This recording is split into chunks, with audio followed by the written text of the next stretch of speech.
A last look at my general film and TV DVDs.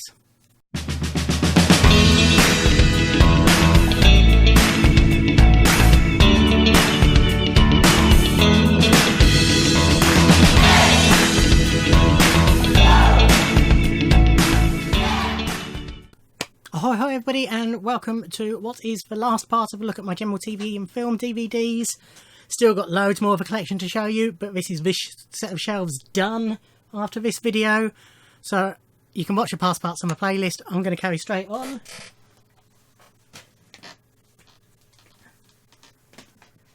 So first up we have In Darkness. I only watched this a couple of days ago. It's a really good film. It's written and produced by the husband and wife team of the actress Natalie Dormer and the director Anthony Byrne, and he directed this. So Natalie plays a blind woman who witnesses, if you like, the death of her the flatmate who lives above her, and that flatmate is actually the daughter of a Serbian businessman who's an alleged war criminal, and so people are sent to try and kill her as a witness. And I can't say too much without spoiling it, but I heartily recommend In Darkness. I've also just watched Patient Zero, which also stars Natalie Dormer along with Matt Smith, Stanley Tucci, John Bradley. It's set, there's been an outbreak of a virus that turns people into man-eating zombies, basically. And the few humans who are left are trying to find Patient Zero, the first human to contract this virus, to try and form an antidote. When I first started watching this, I thought it was going to be shit, but it wasn't. It ended up being really good. It was actually a script that was on the blacklist of really hot scripts that people were paying millions of pounds for. And then it was launched, you know, MacArthur announced and everything at San Diego Comic-Con. And then they filmed it and it all went quiet. And then it just sort of snuck out straight to DVD. Didn't even get a Blu-ray release. But I think that's a bit unfair. It's not a big blockbuster film, but it's a really good, enjoyable film of the genre. I recommend it. This is Velvet Goldmine, directed by Todd Haynes. It's set in the glam rock era. It's loosely based on the story of David Bowie, very loosely. And Ewan McGregor plays an Iggy Pop type character. Jonathan Rhys-Meyers plays Brian Slade, who is Bowie, if you like. And Christian Bale plays a journalist who's investigating the disappearance of Brian Slade. And then in flashbacks you find out that he was sort of involved on the scene and possibly even had an affair with Brian Slade. But it's a really good film. Highly recommend Velvet Goldmine. Great soundtrack as well.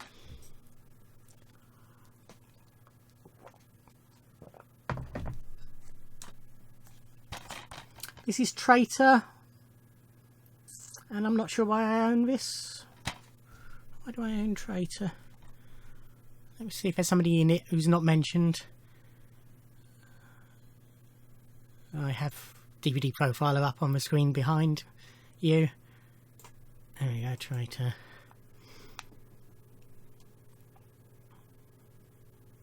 No.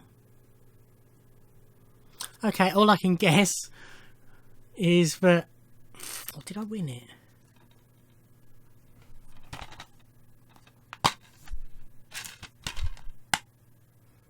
Might have won this in a competition. If I didn't, it was one of the ones I bought off my friend, but I don't see why I would have.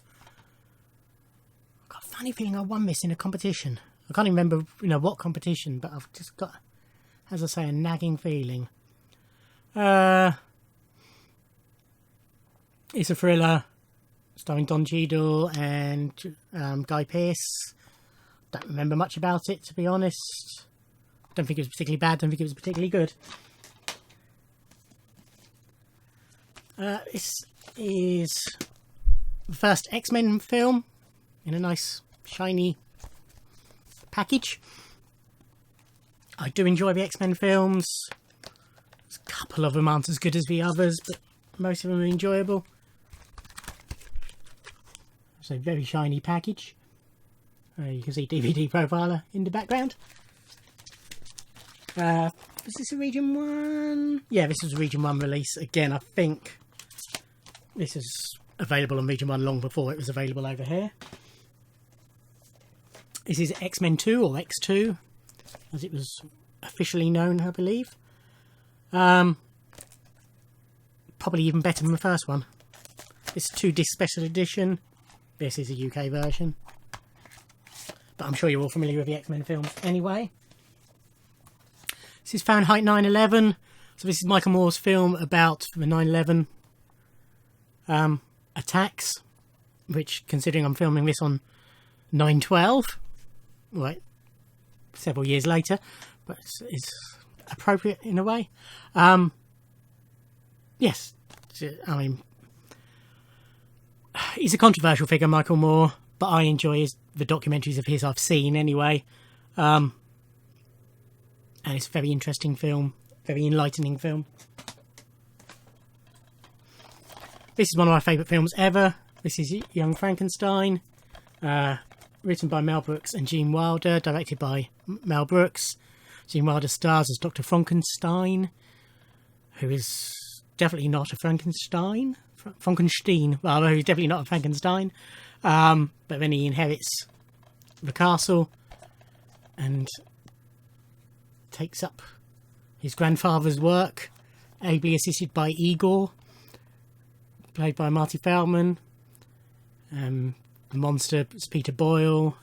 Inga helps. His fiancée Madeline Kahn. Clarence Leachman as Frau... I've forgotten her surname. But yeah, it's just... If you haven't watched Young Frankenstein, watch Young Frankenstein. And I heartily recommend the musical as well. This is Trading Places, which I only watched for the umpteenth time a couple of days ago. This is a film I have this on Region 1 DVD.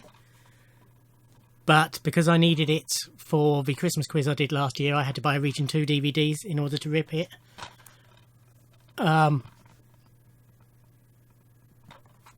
it gave me a good excuse to watch it again anyway when it came back to the top of the pile. I love this film. I always have done.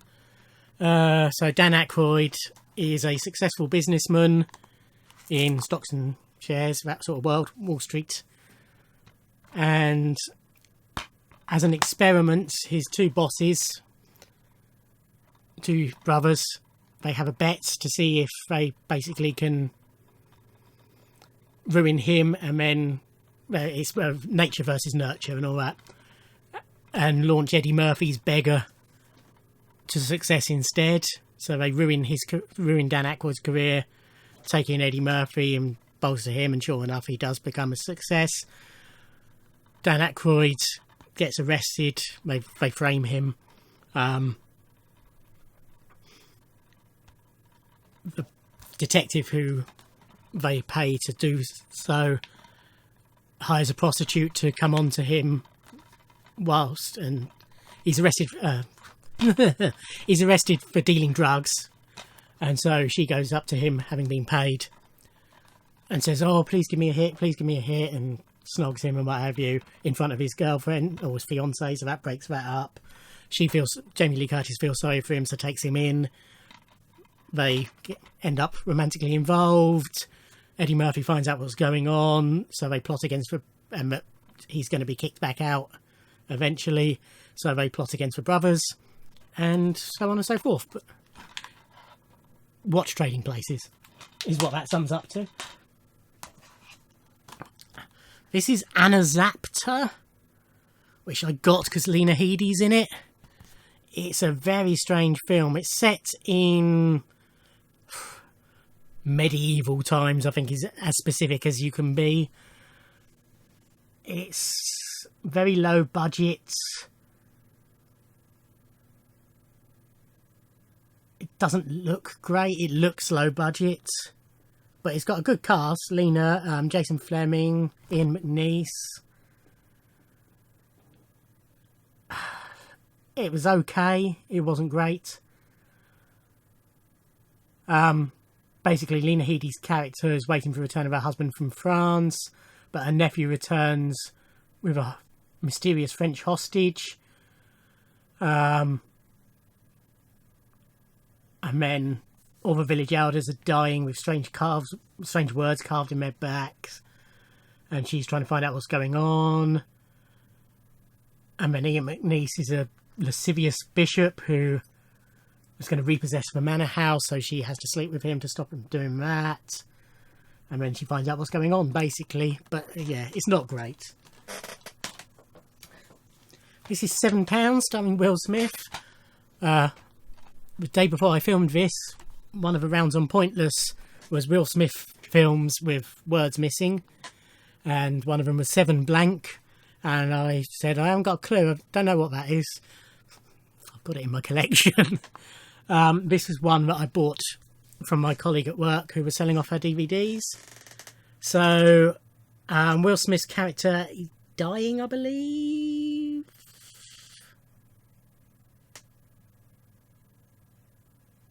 I might be misremembering about whether he's dying, but anyway, he finds out that he can help 7 strangers, give them a second chance, but he falls in love with one of them. Don't remember that much about it, obviously, since I can't even remember the title, but it was a good film. This is Hillsborough. This is just an amazing piece of work. This is Jimmy McGovern's film about the Hillsborough disaster. Great cast, headed by Christopher Eccleston, Ricky Tomlinson, Tracy Wilkinson, Annabelle Apsian, and many others. It's just so moving and just heartbreaking. Just an amazing piece of work. This is the first Wrong Turn. This is a Region 1 release. I got this because Eliza Dushku is the lead in it. So it's... They take a wrong turn in some woods and I was going to say hillbillies, but they're sort of mutated through inbreeding. It's a bit like Hills of Eyes and stuff like that. Start killing them, basically. It's okay as an example of a genre, and it's got Eliza Dushku in it. This is Who Framed Roger Rabbit. This is a Region 1 release. I hope you're all familiar with Who Framed Roger Rabbit. It is a work of genius, and I heartily recommend it to everybody, basically. It's nice little package on this one. That's a bit stuck together over the years. But yeah, disc 1 is for film and lots of shorts and what have you. And then disc 2 has got loads of special features, more behind the scenesy type stuff. You way back towards the start of me showing these videos, I showed a number of what became known as Martin's films, erotic films, if you like, some soft porn, basically. This is one of them, basically, is what I'm boiling it down to. This is Voyeur Confessions. I'm trying to remember why I got this one. Has this got Renee Rea in it? I discovered Renee Rea in one of them and liked her, so I picked up a couple more films she was in. Was she in this one? Yes, she is. So that's why I got that one. So this character, Lisa, is a researcher studying voyeurism, and as she's studying it, she gets taken into enjoying it, if you like. Yes, it does the job, I think is the phrase I've been using. This is Irresistible. This is a good film. Susan Sarandon, married to Sam Neill. She's convinced Emily Blunt is stalking her, who works with Sam Neill. So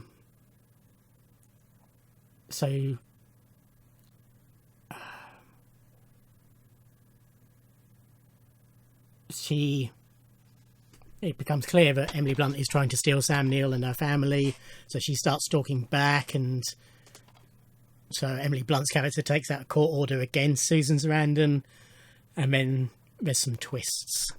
But yeah, it was a good film. This is Q, which is a French film. It's a really good film.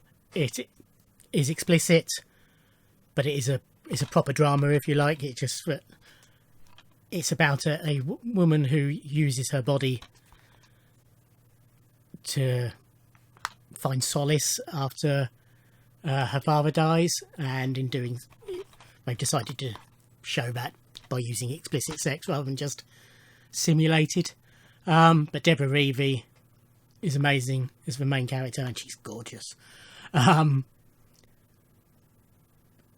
yeah, and there's a couple of other intertwining storylines as well. But yeah, it's a really good film. This is Two Left Feet. British. It's sort of a sex comedy before they were allowed to show sex. It was from 1963, so it's got an X certificate, but there's nothing overly salacious in it. Michael Crawford is the lead.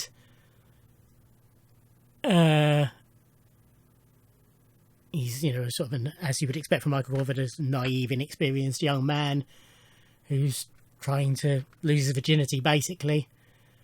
And then he meets Nairi Dawn Porter's character, and they hit it off. I don't remember that much about it, to be honest, but it's got a good cast as well as those two. David Hemmings is in it, Michael Craze, who went on to be in Doctor Who, Dilys Watling, Michael Ripper. Yeah, it was okay.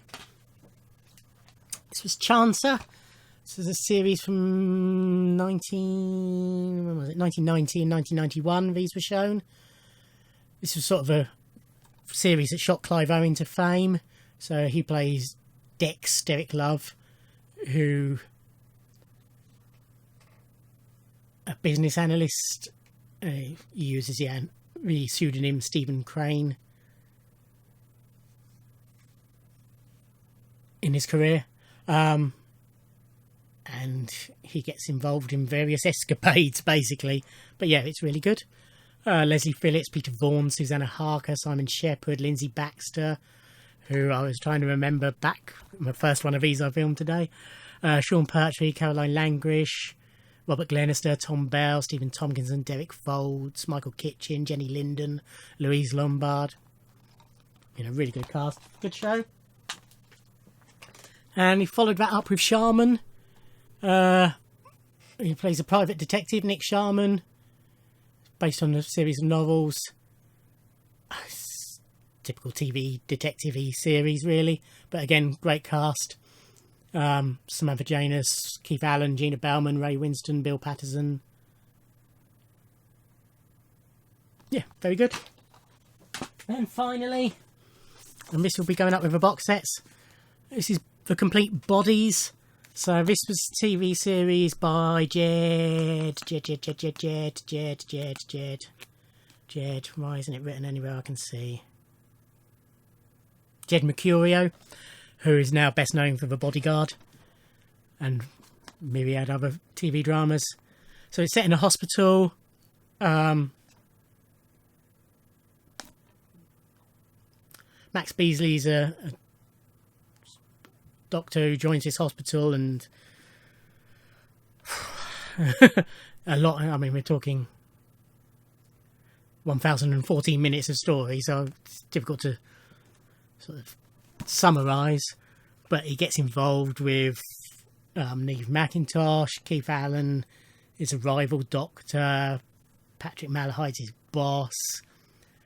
It's just lots of intertwining stories and drama based around the hospital, but it's a really, really, really good series, and I heartily recommend it. Okay, that's it. So as I say, that's that set of shelves done. The next one I film will be up above my bed. I have some floating shelves that have some more DVD box sets on, some TV series and a few films, so I'll do those. Then I shall move on to my Blu-ray box sets, and then on to my Blu-rays, and then eventually, once I got through all those, my comedies, which will take a long time, and then finally my Doctor Who's and my Buffy's, which I think are all that are on separate shelves down there. So still plenty more to see, but as I say, the next bit will be some more DVD box sets, then we'll move on to the Blu-rays. Not quite sure what I'm going to do about any DVDs I watch from now on. Logic is to save them up and show them every now and then, but it's where I'm going to store them to save them that might be the issue. So I might sort of tag them onto other videos. We'll see. Obviously, once I've shown everything, I will be doing monthly updates like I do with my vinyl and my autographs. Yeah, anyway, that's it for now. Thinking out loud, really. Thank you for watching. Like, comment, subscribe, and I'll see you on another video. Thanks. Bye.